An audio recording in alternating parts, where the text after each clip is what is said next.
नमस्कार दोस्तों, मैं अभिलाष सूर्यवंशी आपका अपने इस यूट्यूब चैनल पर स्वागत करता हूं। चलिए आज हम देखते हैं लघुत्तम समापवर्त एवं महत्तम समापवर्तक, least common multiple and highest common factor, या शॉर्टकट में इसी को एलसीएम और एचसीएफ बोला जाता है। तो एलसीएम और एचसीएफ को समझने के लिए हमें सबसे पहले कुछ छोटे छोटे टर्म को समझना होगा। तो चलिए आइए हम सबसे पहले लघुत्तम समापवर्त या एलसीएम के बारे में देखते हैं। तो इसको समझने के लिए हमें सबसे पहले अपवर्त या मल्टीपल को समझना होगा। तो अपवर्त या इसी को गुणज भी बोलते हैं या इंग्लिश में मल्टीपल, तो यह क्या होता है?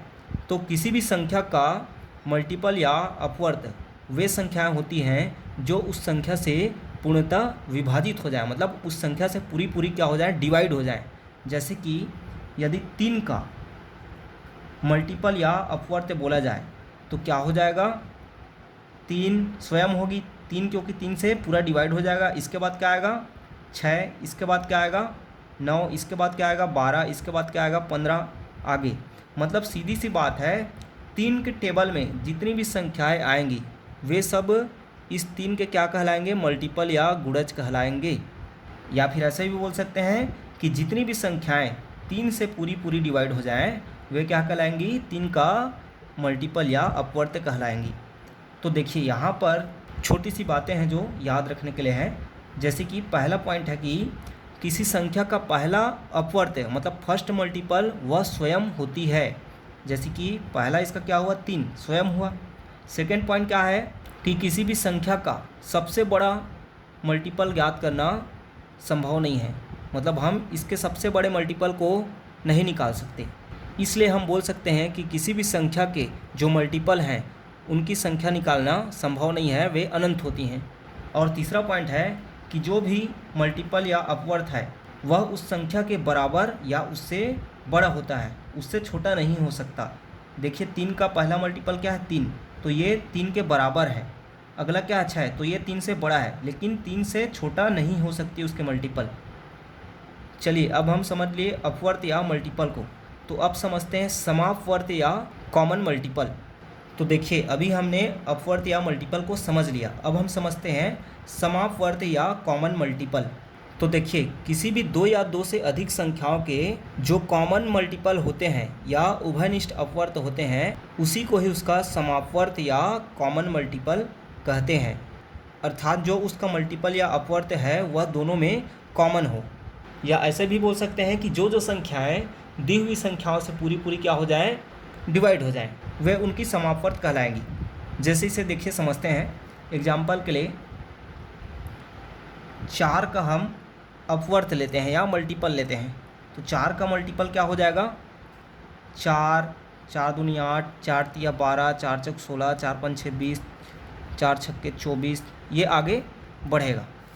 इसी प्रकार हम एक संख्या लेते हैं 6, तो 6 का क्या लेते हैं, मल्टीपल या अपवर्त लेते हैं। तो 6 का क्या हो जाएगा, 6 कम 6, 6 दूनी 12, 6 तिया 18, 6 चौक 24, 6 पंछे 30, 6 छक्का 36। इसे भी आगे बढ़ाएंगे तो क्या हो जाएगा 28, 32, 36, और ये भी आगे बढ़ेगा। अब यहाँ पर देखिए मैंने क्या बोला कि जो मल्टीपल दोनों में कॉमन हो वह उसका समापवर्त या कॉमन मल्टीपल कहलाएगा। तो देखिए यहाँ पर दोनों में कॉमन कौन सा है, तो 4 तो इसमें नहीं है, 6 इसमें नहीं है, 8 इसमें नहीं है। देखिए कॉमन क्या है, 12 दोनों में कॉमन है। फिर आगे देखते हैं तो कौन सा कॉमन है दोनों में, 24 कॉमन है दोनों में। फिर आगे देखते हैं तो 36 कॉमन है दोनों में। इस प्रकार आगे और भी संख्याएं आएंगी। तो यहाँ पर इसलिए हम बोल सकते हैं कि 4 और 6 का समापवर्त या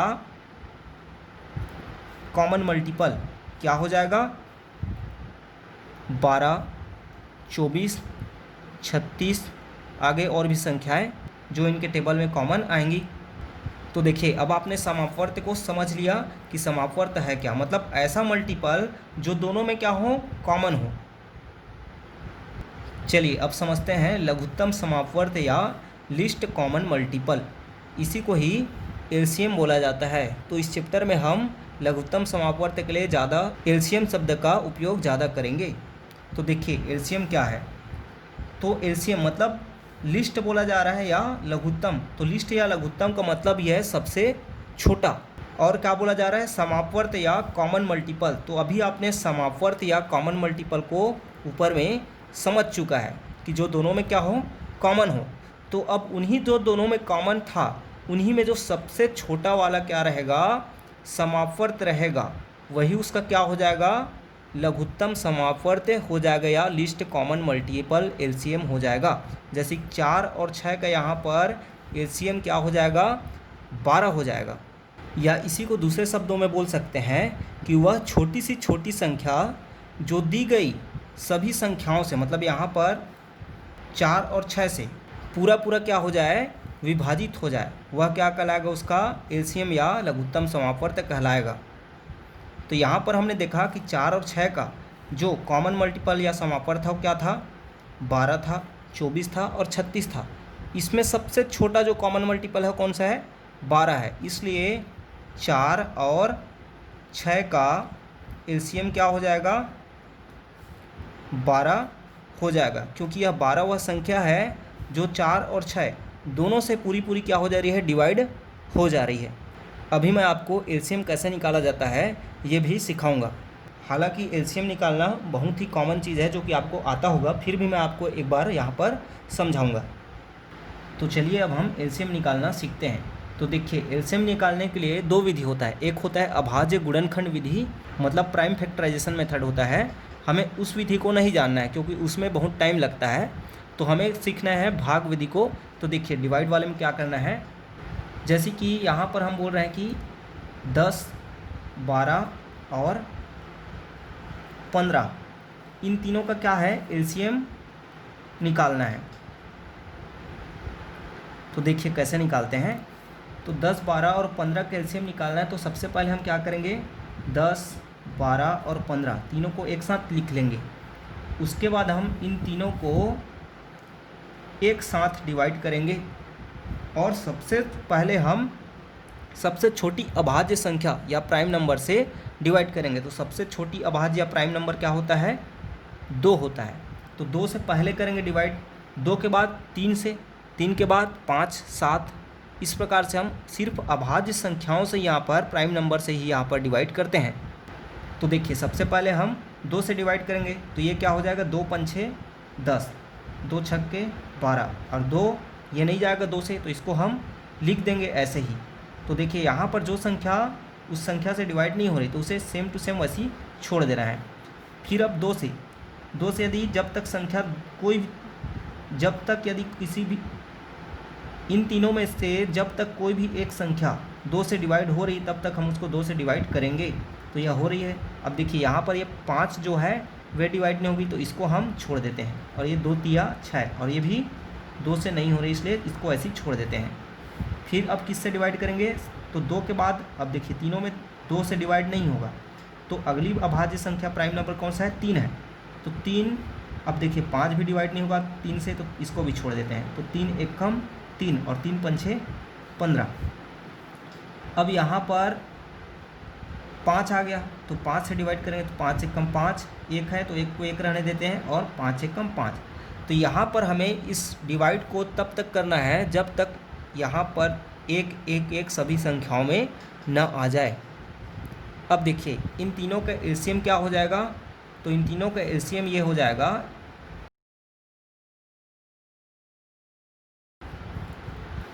ये जो आया है यहाँ पर प्राइम नंबर ये सबको हमको लिख देना है या प्राइम फैक्टर बोलिए। तो 2 गुणा 2 गुणा 3 गुणा 5 ये 4 संख्याएं आए हैं। अब इनको हम गुणा कर देते हैं तो कितना आएगा, 2 दूने 4, 4 तिया 12 और 12 पंछे 60। तो इन तीनों का जो एलसीएम है वह क्या आ जाएगा, 60 आ जाएगा। तो इस तरह से हम एलसीएम निकालते हैं। चलिए एक और उदाहरण देख लेते हैं। तो यहाँ पर जैसे हमें 40, 50 और 60 का एलसीएम निकाल के बताना है कितना होगा। तो देखिए क्या बोला मैंने, सबसे पहले सबसे छोटी प्राइम नंबर कौन सा है हमारा, 2 है। तो 2 से डिवाइड करेंगे तो 2 दूने 4 और 2 शून्य शून्य। यहाँ पर 2 दूने 4 और 2 पंछे 10। यहाँ पर 2 30 60। फिर 2 से होगा ये, तो 2 दहम 10। अब ये 25 जो नहीं होगा उसको हम 25 ही लिख देते हैं। 2 15 30। अब यहाँ पर फिर 2 से 2 पंछे 10। 25 नहीं जाएगा 2 से, 15 नहीं जाएगा 2 से, इसे ऐसे ही लिख देते हैं। अब देखिए यहाँ पर 2 से कोई भी संख्या नहीं जाएगा तो अब 3 से लेते हैं। तो 3 5 तो 3 से नहीं जाएगा तो 5 ही लिख देते हैं। 25 भी 3 से नहीं जाएगा। 3 पंछे 15। अब ये देखिए इन संख्याओं में 3 से नहीं जाएगा 5 से। 5 एकम 5, 5 पंछे 25 और 5 एकम 5। फिर 5 से जाएगा, 1 है तो 1, 5 एकम 5 और 1। तो मैंने क्या बोला, जब तक ये तीनों 1 1 नहीं आ जाते तब तक आपको ये भाग की प्रक्रिया को करनी है, तब तक डिवाइड करना है। अब देखिए इनका एलसीएम क्या हो जाएगा। तो एलसीएम करने के लिए मैंने क्या बोला, जो भी इतना प्राइम फैक्टर आया है उसको मल्टीप्लाई कर देंगे। तो 2 गुणा 2 गुणा 2 गुणा 3 गुणा 5 गुणा 5। अब इसे हम मल्टीप्लाई कर देंगे तो हमें एलसीएम इसका फाइंड हो जाएगा। तो देखिए इसे हम गुणा कर लेते हैं। तो 5 पंछे 25, 25 या 75, 75 और दूनी कितना हो जाएगा 150 हो जाएगा। 150 और दूनी कितना हो जाएगा 300, 300 और दूनी 600। इस प्रकार से इसको मल्टीप्लाई करेंगे तो हमें 600 पूरा प्राप्त हो जाएगा। तो इस तरह से हम बोल सकते हैं कि 40, 50 और 60 का एलसीएम क्या हो जाएगा 600 हो जाएगा। अब देखिए यहाँ पर हमने एलसीएम निकालना सीख लिया। तो एलसीएम से संबंधित हम और भी एडवांस क्वेश्चन आगे इस चैप्टर में पढ़ेंगे। अब हम समझते हैं पहले कैसे एचसीएफ निकाला जाता है उसको। तो देखिए यहाँ पर आपने एक पॉइंट समझा कि नहीं, कि 600 जो एलसीएम है वह क्या है, मतलब 600 जो है वह संख्या है जो 40, 50 और 60 तीनों से क्या होगी डिवाइड होगी। तो यह 600 छोटी छोटी संख्या है जो तीनों से डिवाइड होगी। वैसे यहाँ पर भी 60 जो है वे इन तीनों की एलसीएम है, मतलब वह छोटी छोटी संख्या जो इन तीनों से डिवाइड हो जाएगी। मतलब इससे छोटी और कोई भी संख्या नहीं है जो इन तीनों से डिवाइड हो जाए। तो चलिए अब हम महत्तम समापवर्तक या एचसीएफ के बारे में समझते हैं। तो एचसीएफ को समझने से पहले हमको सबसे पहले अपवर्तक या फैक्टर के बारे में जानना होगा। तो किसी भी संख्या का अपवर्तक या फैक्टर वह संख्या होता है जो उस संख्या को पूरी डिवाइड कर दे। जैसे कि यहाँ पर 6 का फैक्टर या अपवर्तक क्या हो जाएगा, तो 6 को कौन कौन सी संख्याएं हैं जो डिवाइड कर देंगी। तो एक तो सभी संख्याओं को डिवाइड करती है, इसलिए एक जो है सभी संख्या का फैक्टर होता है। उसके बाद 2 भी करेगा डिवाइड, उसके बाद 3, उसके बाद 6। इस प्रकार से 6 का फैक्टर क्या क्या हो गया, 1 2 3 और 6 हो गया। इसी प्रकार से और एक एग्जांपल देखते हैं 18 का फैक्टर। तो 18 का फैक्टर क्या हो जाएगा, 1 डिवाइड करेगा, फिर 2 या 18 भी करेगा, फिर 3 छक्के 18 भी करेगा, 6 तिया 18 भी करेगा, 9 दूने 18 और 18 एकम 18। तो 18 का फैक्टर क्या क्या हो गए, ये सब हो गए। तो यहाँ पर देखिए आपने क्या समझा कि किसी भी संख्या का अपवर्तक क्या है, जो उस संख्या को पूरी डिवाइड कर दे, वह उस संख्या का क्या है फैक्टर है। अब देखिए यहाँ पर कुछ पॉइंट मैं आपको बता दे रहा हूँ कि किसी भी संख्या का पहला फैक्टर क्या होता है 1 होता है, और वह सबसे छोटा फैक्टर भी होता है। इसी प्रकार दूसरा पॉइंट है सबसे बड़ा और सबसे अंतिम फैक्टर वह संख्या स्वयं होती है। जैसे कि यहाँ पर 18 का सबसे बड़ा फैक्टर क्या है 18, और खुद 18 ही वह संख्या है। इसी प्रकार तीसरा पॉइंट देखते हैं कि किसी भी संख्या के जो फैक्टर होते हैं उनकी एक निश्चित संख्या होती है। तो यहाँ पर हम गिन सकते हैं कि उसके कितने फैक्टर हैं। और चौथा पॉइंट है कि जो भी फैक्टर है वह उस संख्या से छोटा होता है या तो उस संख्या के बराबर होता है। तो यहाँ पर देखिए इसके जितने भी फैक्टर हैं वे या तो 18 उसके बराबर है या उससे छोटे हैं। तो ये कुछ फैक्टर से संबंधित मैंने आपको पॉइंट बताया। चलिए अब हम देखते हैं समापवर्तक या कॉमन फैक्टर। तो यहाँ पर बोला गया है कॉमन फैक्टर। तो सीधी सी बात है कि किन्हीं भी 2 या 2 से अधिक संख्याओं का कॉमन फैक्टर या समापवर्तक क्या हो जाएगा, उनमें जो कॉमन फैक्टर होंगे वही उनका समापवर्तक हो जाएगा। जैसे कि यहाँ पर लिए थे एग्जांपल हम 6 का और 18 का। तो 6 में क्या क्या था, 1 2 3 और 6, ये इसके फैक्टर हुए थे। इसी प्रकार 18 का फैक्टर क्या था, 1 2 3 6 9 18। तो इसमें हम देखते हैं तो दोनों में कॉमन कौन कौन से हैं फैक्टर, तो ये 1 है, फिर 2 है, फिर 3 है, फिर 6 है। तो ये क्या होगा इसके, 1 2 3 6, ये दोनों में क्या हुए, कॉमन फैक्टर हुए। अब देखिए क्या है, महत्तम समापवर्तक या हाईएस्ट कॉमन फैक्टर HCF। तो यहाँ पर सीधी सी बात बोला गया है कि हाईएस्ट मतलब महत्तम, सबसे बड़ी। तो जो भी इसमें हाईएस्ट कॉमन फैक्टर होगी, मतलब सब इस फैक्टरों में जो सबसे बड़ी फैक्टर होगी वही उसका क्या होगा, HCF होगा। तो देखिए 6 और 18 का हमने कॉमन फैक्टर लिया था, तो 1 2 3 6 आया था, और इसमें सबसे बड़ा फैक्टर क्या हो रहा है, 6, इसलिए इसका हाईएस्ट कॉमन फैक्टर HCF क्या हो जाएगा, 6 हो जाएगा। इस तरह 6 और 18 का HCF क्या हो गया, 6 हो गया। मतलब 6 ही वह सबसे बड़ी संख्या है जो 18 और 6 दोनों को क्या कर देगी, पूरी पूरी डिवाइड कर देगी। तो यहाँ पर HCF का मतलब है वह बड़ी सी बड़ी संख्या जो किन्हीं भी संख्याओं को डिवाइड कर दे। और LCM का मतलब क्या होता है, लिस्ट कॉमन मल्टीपल, मतलब वह छोटी छोटी संख्या जो दी गई हुई संख्याओं से पूरी पूरी डिवाइड हो जाए। चलिए अब हम HCF कैसे निकाला जाता है ये सीखते हैं। तो देखिए जैसे कि एग्जांपल हम लेते हैं कि 24 36 और 48, इन तीनों का हमें क्या है, HCF निकालना है। तो देखिए HCF निकालने के लिए हम दो विधि पढ़ेंगे। पहला विधि है गुणनखंड विधि या फैक्टराइजेशन मेथड। तो देखिए इसमें हम प्राइम फैक्टराइजेशन करते हैं। तो इन तीनों संख्या को हम पहले लिख देते हैं 24 36 और 48। अब इन तीनों का हम क्या करेंगे, अभाज्य संख्याओं से या प्राइम नंबरों से डिवाइड करेंगे। तो सबसे छोटी अभाज्य संख्या प्राइम नंबर क्या होती है, 2, तो 2 से डिवाइड करेंगे। तो यहाँ पर देखिए LCM और HCF में दोनों में डिफरेंस क्या है। LCM में हमने क्या किया था कि यदि यहाँ से डिवाइड करते थे हम, तो यदि कोई संख्या डिवाइड नहीं हो रही उसे हम वैसे ही लिख देते थे। यहाँ पर वे नहीं करना है हमको, यहाँ पर हमें यदि वह संख्या डिवाइड हो रही है तभी डिवाइड करना है। मतलब जैसे 2 लिखे हैं तो ये 2 से तीनों संख्याएं डिवाइड होने चाहिए। यदि तीनों संख्या डिवाइड नहीं हो रही है तो हम 2 से डिवाइड इसको नहीं करेंगे।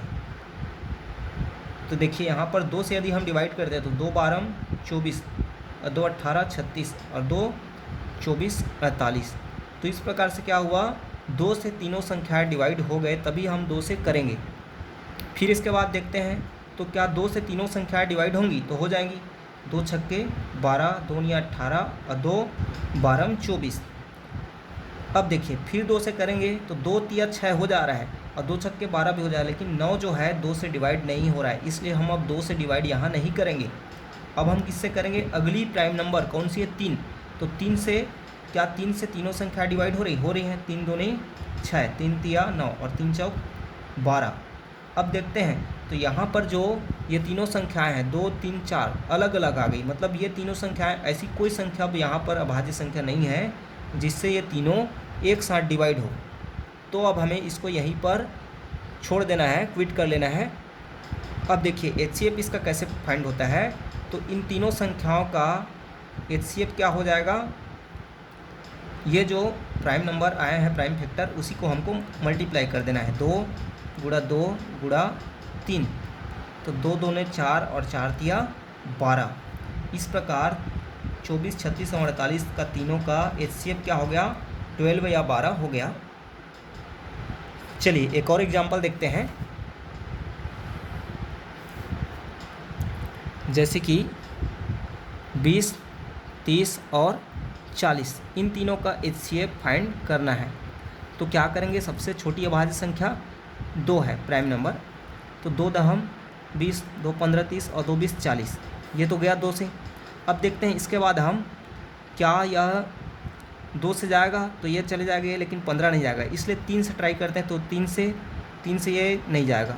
अब देखते हैं कौन सा अगला प्राइम नंबर 5, तो 5 से तीनों संख्याएं डिवाइड हो जाएंगी। तो 5 दूनी 10, 5 तिया 15 और 5 चौक 20। अब देखिए यहाँ पर 2, 3, 4 ये तीनों संख्याएं जो हैं किसी भी अब कॉमन संख्या से डिवाइड नहीं होगी, मतलब 1 से होगी। तो यहाँ पर आप 1 लिख सकते हैं, तो फिर वहीं पर 2, 3, 4 आ जाएगी। मतलब इसका HCF क्या हो जाएगा, तीनों का क्या क्या आया, 2 गुणा 5, और ये 1 तो कॉमन सब में रहेगा क्योंकि 1 से सभी संख्याएं डिवाइड होते हैं।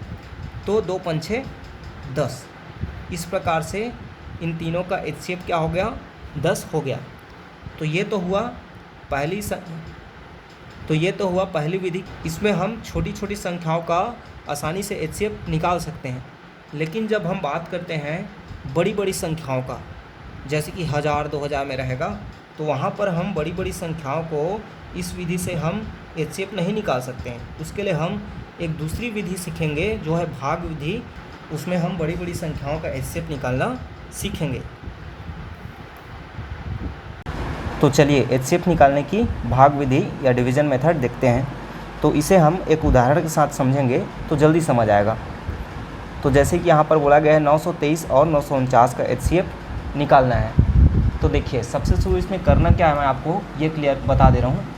तो देखिए इस विधि में क्या करते हैं, सबसे पहले हम जो दो संख्याएँ हैं उनको लेकर छोटी संख्या से बड़ी संख्या को भाग देते हैं, डिवाइड करते हैं। फिर इससे लास्ट में जो शेष या रिमाइंडर बचता है उससे भाजक में, मतलब डिवीज़र में भाग देते हैं। शेष प्राप्त यदि होता है तो उससे फिर जो भाजक या डिवीज़र है उसमें भाग देते हैं। और इसी प्रोसेस को हम तब तक करते हैं जब तक कि शेष जो है रिमाइंडर 0 ना हो जाए। और जब लास्ट में रिमाइंडर या शेष 0 हो जाता है तो जो लास्ट वाला भाजक या डिवीज़र होता है वही दोनों संख्याओं का HCF होगा। तो देखिए इसे करके देखते हैं। तो यहाँ पर सबसे शुरू क्या बोले कि दोनों संख्याओं में जो बड़ी संख्या है उसको छोटी संख्या से भाग देते हैं। तो 949 को हम 923 से क्या करेंगे, डिवाइड करेंगे। तो यहाँ पर 923 एकम 923 हो जाएगा। 9 में 3 घटेगा तो क्या आएगा, 6। फिर 4 में 2, 2, ये कैंसिल। अब देखिए ये वाला जो डिवीज़र या भाजक है उसको अब हम डिविडेंट या भाज्य बनाएंगे। तो 923 मतलब इसको हम अब 26 से भाग देंगे। तो ये हो जाएगा 26 का पहाड़ा पड़ेंगे तो 26 तिया 78। तो 12 में 8 घटेगा 4, और ये 9 में 8 1। अब ये 3 उतार दिए तो अब हो जाएगा 26 पंछे 130। तो 3 में 0, 3, 4 में 3 1, और ये 1 1 कैंसिल। अब जो ये वाला पहले वाला भाजक था उसको फिर 13 से भाग देंगे तो 26। अब यह हो जाएगा 13 दूनी 26। तो देखिए यहाँ पर रिमाइंडर अब 0 आ गया, मतलब शेष यहाँ पर कुछ भी नहीं है। तो लास्ट वाला जो हमारा डिवीज़र या भाजक बना वो कौन सा है, 13 बना। तो यही 13 क्या हो जाएगा, इन दोनों संख्याओं का HCF हो जाएगा। इसलिए इन दोनों का HCF क्या हो गया, 13 हो गया।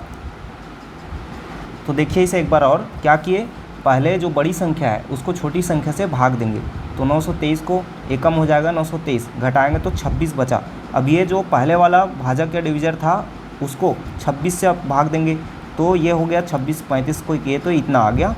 तो यहाँ पर फिर 13 क्या बच गया, रिमाइंडर। अब देखिए फिर इस 26 को हम 13 से भाग दिए तो यहाँ पर अब रिमाइंडर शेष 0 हुआ। इस प्रकार यह क्या हो जाएगा, जो 13 लास्ट भाजक या डिवीज़र है वह HCF दोनों संख्याओं का हो जाएगा। चलिए एक और क्वेश्चन देखते हैं। 168, 189 और 231 इन तीनों का HCF कितना होगा हमें बताना है। तो चलिए मैंने क्या बोला था पहले, अब देखिए यहाँ पर 3 संख्या है तो आपको यहाँ पर घबराना नहीं है। पहले आपको क्या करना है, इनमें से कोई भी दो संख्याओं को पहले लेना है। जैसे कि हम इन दोनों को पहले ले लेते हैं। तो इनमें बड़ा कौन सा है, 189 है। तो इस 189 को 168 से डिवाइड करेंगे। तो 189 को पहले हम 168 से डिवाइड करेंगे तो यह हो जाएगा 168 एकम 168। 9 में 8 घटेगा 1, 8 में 6 2। अब ये 168 को यहाँ पर क्या है, 21 से भाग देंगे। तो 168 को यहाँ लिखेंगे तो 21। अब इस 21 का पहाड़ा पढ़ते हैं तो 21 में 8 बार में 168 आ जाता है। तो यह क्या हो गया, पूरा कैंसिल हो गया। मतलब यहाँ पर रिमाइंडर अब जीरो बचा, मतलब इन दोनों का 168 189 का जो HCF है वो क्या हो जाएगा, यही हो जाएगा 21। इन दोनों का हुआ 168 और 189 का HCF 21 आया। अब जो यह 21 आया है इन दोनों का रिमाइंडर HCF, इससे अब हम इस 231 को क्या करेंगे, भाग देंगे। तो अब चलिए HCF क्या आया है, 21 आया है, इससे हम जो 231 तीसरी संख्या है उसको डिवाइड करेंगे तो यह हो जाएगा 21 एक कम 21, 3 में 1 2 कैंसिल, 1 उतरेगा, 21 एक कम 21, ये पूरा कैंसिल, मतलब यहाँ भी रिमाइंडर 0 आ गया। मतलब सीधी सी बात है, यहाँ पर जो लास्ट डिविजर कौन सा बन रहा है, 21, मतलब यहाँ पर तीनों संख्याओं का HCF क्या हो जाएगा, 21 ही हो जाएगा। ये तीनों संख्याओं का HCF होगा। तो यहाँ पर देखिए ये जो लास्ट वाला हमारा HCF आएगा वह तीनों का होगा। पहले जो आया था वो दोनों का हुआ, फिर हमने जो दोनों का HCF आया था उससे तीसरी संख्या को भाग दिया, तो जो आएगा HCF वह तीनों संख्याओं का HCF हो जाएगा। तो देखिए अभी तक हमने जो नेचुरल नंबर्स हैं उनका HCF और LCM निकालना सीखा, परंतु यदि यह नंबर फ्रैक्शन में या भिन्न में हो तो हम कैसे वहाँ पर HCF LCM निकालेंगे। तो देखिए इसी को हम यहाँ पर देखते हैं कि जो भिन्न या फ्रैक्शन है उनका HCF कैसे निकलेगा। तो भिन्नों का या फ्रैक्शंस का HCF कैसे निकलेगा, इसके लिए एक सूत्र है। तो इसके लिए हो जाएगा उनके अंश, अंश मतलब न्यूमरेटर का HCF और अपान या बट्टे में हो जाएगा हरों, हर मतलब डिनोमिनेटर का LCM। यहाँ पर देखिए भिन्नों का HCF निकालने के लिए क्या हुआ, अंशों का HCF और हरों का LCM। इसी प्रकार भिन्नों का LCM निकालने के लिए सूत्र क्या हो जाएगा, अंशों या न्यूमरेटर का, अब LCM है तो ऊपर में LCM रहेगा और अपान में हो जाएगा हरों या डिनोमिनेटर का HCF। तो देखिए यहाँ पर यह सूत्र कोई कठिन नहीं है। जब हम HCF निकाल रहे हैं भिन्नों का तो क्या हो जाएगा, अंशों या न्यूमरेटर का HCF और हरों का LCM। और यहाँ पर जस्ट उल्टा हो गया, LCM निकाल रहे हैं तो क्या होगा, अंशों का LCM और हरों का HCF। बस इसी सूत्र को हमें अप्लाई करना है और इसमें उनके वैल्यू जो आएगा उसको रख देना है, फिर आपका HCF और LCM प्राप्त हो जाएगा। तो चलिए इसे हम एक क्वेश्चन करके देखते हैं। तो यहाँ पर एक एग्जांपल लेते हैं, जैसे कि है हमारा 2/5, 3/8 और 4/9। ये तीन क्या है, हमारा फ्रैक्शंस है, इनका हमको HCF और LCM निकालना है। तो देखिए पहले हम निकालते हैं यहाँ पर HCF। तो HCF निकालने के लिए सबसे शुरू क्या करेंगे, जो उनका न्यूमरेटर है या अंश है मतलब ऊपर वाली संख्या, उसका क्या करेंगे HCF। तो 2, 3 और 4 का क्या हो गया यहाँ पर HCF। और यहाँ पर हर में क्या करेंगे, 5, 8 और 9 का क्या लेंगे LCM। तो यहाँ पर हम वैल्यू डायरेक्ट पुट कर देंगे। पहले क्या है 2, 3, 4 का HCF निकालेंगे। तो सीधी सी बात है 2, 3 और 4 में एक के सिवाय कोई दूसरा कॉमन फैक्टर नहीं आता। तो यहाँ पर क्या हो जाएगा, HCF तो 1 हो जाएगा और LCM मतलब 5, 8, 9 का LCM निकालना है। तो चलिए इसको निकाल के देख लेते हैं। इधर निकालते हैं, क्या क्या है 5, 8, 9। तो इसका आ जाएगा 2 दूने 4, ये नहीं जाएगा, 2 दूने 2 चौका 8, 9 भी नहीं जाएगा, 2 ये भी नहीं जाएगा, फिर सॉरी 2 दूने 4, 9, 2 1 कम 9। अब ये हो जाएगा 3 से, तो 3 तिया 9, ये फिर 3 से 1 कम और ये 5। इस प्रकार क्या आ जाएगा इसका LCM, 5 तिया 15 और 15 तिया 45, 45 दूनी 90, 90 दूनी 180, 80 दूनी 360। तो इस तरह इसका HCF क्या आ गया, इस पूरे भिन्न का 1/360 आ गया, 1/360। अब इसी तरह हम इसका एलसीएम निकालते हैं। तो एलसीएम निकालने के लिए क्या करेंगे, मतलब उनके अंश का, ऊपर वाले संख्याओं का क्या निकालेंगे, एलसीएम। तो 2 3 4 इनका क्या निकालेंगे, एलसीएम। और अपान में रहेगा उनके हरों का 5 8 और 9, नीचे वाले संख्याओं का क्या हो जाएगा, HCF। तो देखिए 2 3 4 का एलसीएम पहले निकालना पड़ेगा। तो 2 3 4 का एलसीएम क्या हो जाएगा, तो सीधी बात है, 2 1 कम 3, 2 2 2 3 2 और ये 3 3 दूनी 6 दूनी 12। तो ये हो गया तीनों का एलसीएम 12 बटे, अब यहाँ पर 5 8 9, तो यहाँ पर देखते हैं तो फिर इन तीनों में कोई दूसरा कॉमन नहीं आएगा, सिर्फ एक आएगा।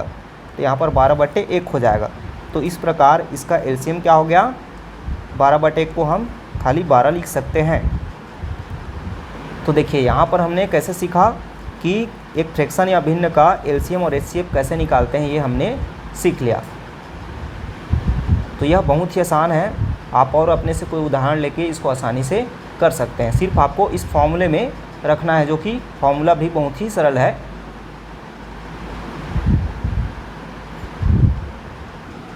अब देखिए हम फ्रैक्शंस का भी एचसीएफ और एलसीएम निकालना सीख गए, लेकिन यदि जो हमारी संख्याएं हैं वो अब दशमलव संख्या में हो तो उसका एचसीएम एलसीएम कैसे निकालेंगे। तो जैसे कि एग्जांपल पहले हम लेते हैं, तो 0.148 और 0.185, इन दोनों का क्या है, हमको एलसीएम और एचसीएफ दोनों निकालना है। तो यह कैसे निकलेगा, तो देखिए दशमलव संख्याओं का एचसीएफ और एलसीएम निकालना बहुत ही आसान है। यहाँ पर हमें कुछ नहीं करना है, पहले इन संख्याओं को हमें क्या कर लेना है, दशमलव चिन्ह को हटाकर एक पूर्ण संख्या बना लेना है। उसके बाद हम उसका एचसीएफ और एलसीएम जिस विधि से हम फाइंड करते हैं उसी तरीके से हम इसको निकाल लेंगे। फिर लास्ट में जितने हमने दशमलव हटाया था उतने दशमलव उस लास्ट के एचसीएफ एलसीएम जो आएगा उसमें लगा देंगे। तो चलिए इसे करके देखते हैं तो जल्दी समझ आएगा। तो पहले मान लीजिए हम निकालते हैं इनका 148 और 185 का एलसीएम निकालते हैं। तो एलसीएम निकालने के लिए क्या करेंगे, डिवाइड करेंगे। तो 2, अब 2 सत्ते 14, 2 चौक 8, अब ये नहीं जाएगा, 5 है लास्ट में। फिर 2 तिया 6, 2 सत्ते 14, ये भी नहीं जाएगा। अब यह जो है ये तो प्राइम नंबर है इसलिए नहीं कटेगा, और यह 3 से 8 5 13 14 नहीं कटेगा, 5 से कटेगा।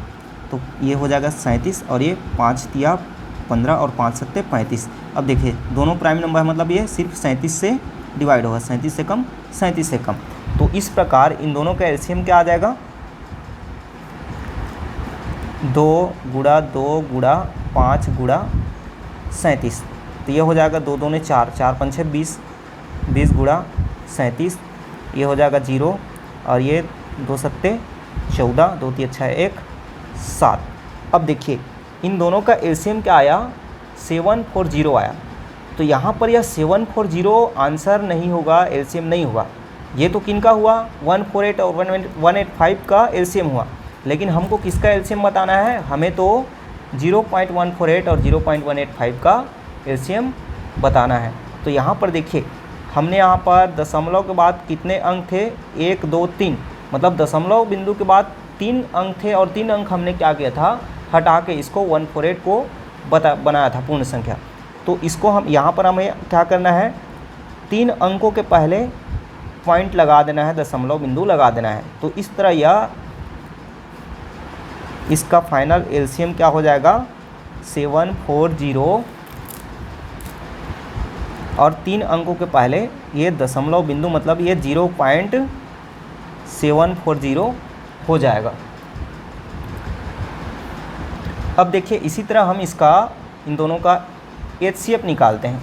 तो एचसीएफ निकालने के लिए फिर हमको, अब एचसीएफ के चलिए हम जो भाग विधि है अपना उसको हम यूज़ करते हैं। तो 185 को हम क्या करेंगे, ये 148 से डिवाइड करेंगे। तो ये हो जाएगा 148 से कम 148, 15 में 8 घटेगा, 7 बचेगा, 8 में 4 घटेगा, 5 घटेगा, 3 बचेगा। अब ये हो जाएगा 148 को यहाँ पर हम उतारेंगे। अब ये हो जाएगा 37 चौक हो जाएगा 148, 8 में 8 कैंसिल, 4 में 4 कैंसिल, मतलब यहाँ पर रिमाइंडर क्या हो गया, 0 आ गया। मतलब ये लास्ट कौन सा है अपना डिविज़र 37 है, तो ये 37 क्या हो गया, HCF हो जाएगा। लेकिन ये 37 HCF किसका हुआ, ये 148 और 185 का हुआ, लेकिन हमको HCF किसका बताना है, इन दोनों का बताना है, डेसिमल नंबर्स का। तो यहाँ पर हमने फिर दशमलव के बाद कितने अंक थे, 1 2 3, इसलिए यहाँ पर हम 3 अंकों के पहले दशमलव लगा देंगे। तो यहाँ पर यह 3 डिजिट कैसे बनेगा, 37 यहाँ पर तो 2 ही डिजिट है, तो 3 डिजिट बनाने के लिए देखिए अब इधर हम 0 लगाएंगे तो ये 370 हो जाएगा, तो उधर नहीं लगाना है, हमको इसके पहले लगाना है। तो ये 037 है, वो इसका मतलब 37 ही है, और यहाँ से पहले हम 3 डिजिट हो गए, तो यहाँ पर हम पॉइंट लगा देंगे। तो इस तरह से इसका HCF क्या हो गया, 0.037 हो गया। तो देखिए इस वीडियो में मैंने आपको पूरा HCF और LCM का बेसिक क्लियर कर दिया है, और किसी भी टॉपिक को एडवांस क्वेश्चन बनाने के लिए हम यदि उनका बेसिक क्लियर नहीं है तो हमसे उसका क्वेश्चन नहीं बनने वाला। अब ये पूरा मैंने आपको बेसिक क्लियर कर दिया HCF LCM का। अब जो अगले वीडियोस हैं उसमें हम HCF LCM से रिलेटेड एडवांस क्वेश्चन देखेंगे, समझेंगे।